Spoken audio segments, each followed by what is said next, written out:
Assalamu alaikum, grade 8. Welcome back to your online recorded classes. I am Miss Mariam, your English teacher, and today we are going to do a new topic in our English language section of the register. What you have to do is first you have to make a title page and remember to write the date and fill in the index of modal verbs. On a new page, when you make the title page, then turn to the next page and make the web of modal verbs. Right now I am going to explain this to you, then you can fill in the 5 points related to it. I will send you a PDF of this also, but before that try and understand what is a modal verb. Modal verb क्या होते हैं? इनको helping verbs भी कहते हैं. ये helping verbs होते हैं जो वर्ब की हेल्प करते हैं ताकि एक सेंटेंस में वर्ब की जो मेन मीनिंग होती है उसको ऐड करते हैं, एम्फसाइज करते हैं, उसकी मीनिंग को और ज़्यादा एक्सप्रेस करने में हेल्प करते हैं. So modal verbs are also called helping verbs and they add a meaning to the main verb in a sentence. How do they add a meaning? वो कैसे मीनिंग को ऐड करते हैं? वर्ब को ज़्यादा एक्सप्रेस कर सकते हैं हम हेल्पिंग वर्ब के थ्रू. वर्ब की पॉसिबिलिटी, इट्स एबिलिटी, परमिशन, ये सब हम हेल्पिंग वर्ब के थ्रू एक्सप्रेस कर सकते हैं. एग्जाम्पल क्या है? विल, कुड, शैल, शुड, ये सब जो वर्ड्स होते हैं. फॉर एग्जाम्पल अगर मैं सिंपल एक वर्ब बोलूँ बेस फॉर्म ईट, लेकिन मैं अगर बताना चाहती हूँ कि मैं ये चीज़ कल या परसों खाऊंगी तो I will say I will eat. Okay, so these are helping verbs. These are words which help the verb to emphasize the meaning. So there are 10 types of modal verbs in English language: can, could, may, might, will, would, shall, should, must, ought to. ये 10 modal verbs हैं, you have to remember. And हमारे syllabus में जो हमारी text book में है, we have this modal verb which is important right now, that is should.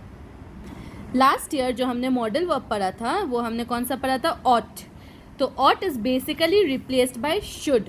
अगर हम किसी चीज़ you ought to do this, हम अगर किसी को बोल रहे हैं कि you ought to do this, means हम कमांड दे रहे हैं. जब हम ऑट यूज़ करते हैं हम एक कमांड देते हैं.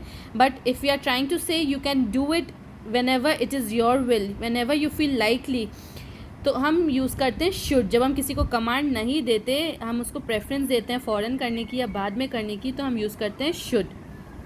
For example, you should go to a doctor. आपने किसी को सजेस्ट करा है कि डॉक्टर को दिखाना चाहिए. Whenever you get time you should go. But if you say you ought to go to a doctor, एक तरह से आप कमांड दे रहे हैं कि आपने फ़ौरन डॉक्टर के पास जाना है.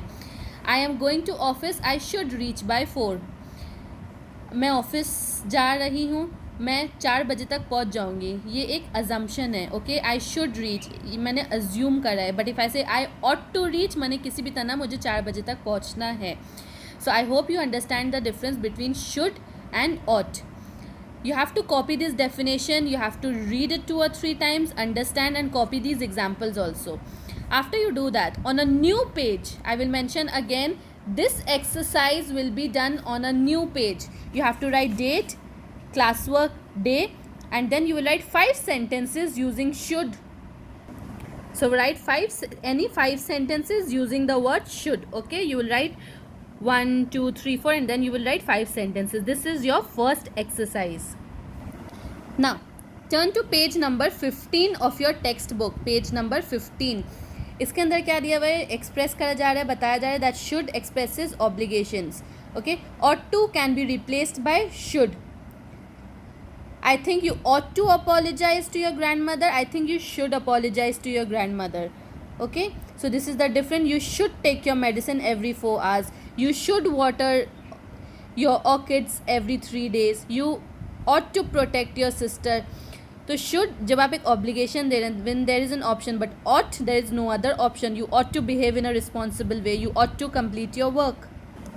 Now on a new page, this is your second exercise. You will write date, classwork and day. On a new page, write the question, complete the sentences using the modal verb should. इसमें आपने क्या करना है? 5 sentences मैंने दिए आपको. आपने sentence बिल्कुल इसी तरह स्टार्ट करना है जैसे मैंने लिखे हैं. उसके बाद शुड वर्ड यूज़ करना है, मॉडल वर्ब यूज़ करना है शुड, और सेंटेंस को कंप्लीट करना है. पहला मैं एग्जांपल आपको दूंगी. See, I am going to school, I should reach on time. ये एक सेंटेंस है, ठीक है. तो इसमें अगर मैंने आपको ये एज एन एक्सरसाइज देना होता तो मैं लिखती I am going to school, full stop, I, उसके बाद डैश. तो उसके डैश में मैं क्या रिप्लेस करती, I should reach on time. Sentence हमारा बन जाता I am going to school, I should reach on time. इसी तरह आपने ये वाले सेंटेंसेस पूरे करने हैं. पहला सेंटेंस क्या है, it's very cold outside, you dash. ये आप किसी को सजेस्ट कर रहे हैं कि बाहर ठंड है तो आपने क्या करना चाहिए. It's your opinion, sentences will differ, okay, they should differ. I have a tooth एक, आई डैश. मेरे दांत में दर्द है तो मुझे क्या करना चाहिए, आई हैव अ टूथ एक, I dash. The zoo is far away, you dash. जू काफ़ी दूर है, हमने जू विजिट करने जाना है तो what must we do, you dash.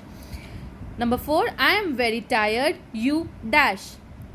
अगर कोई यहाँ पे इसको इमेजिन करना है कि अगर मैंने आपको कहा है कि I am feeling very tired तो आप मुझे क्या सजेस्ट कर रहे हैं, कि आप मुझे क्या बोलेंगे, you should dash, okay.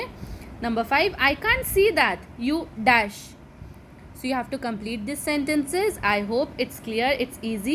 And with this topic we complete our grammar syllabus. हमारा grammar syllabus यहीं complete होता है.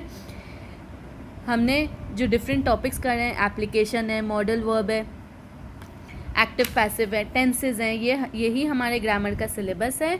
syllabus भी आपको properly share करा जाएगा. Till then practice this, start preparing.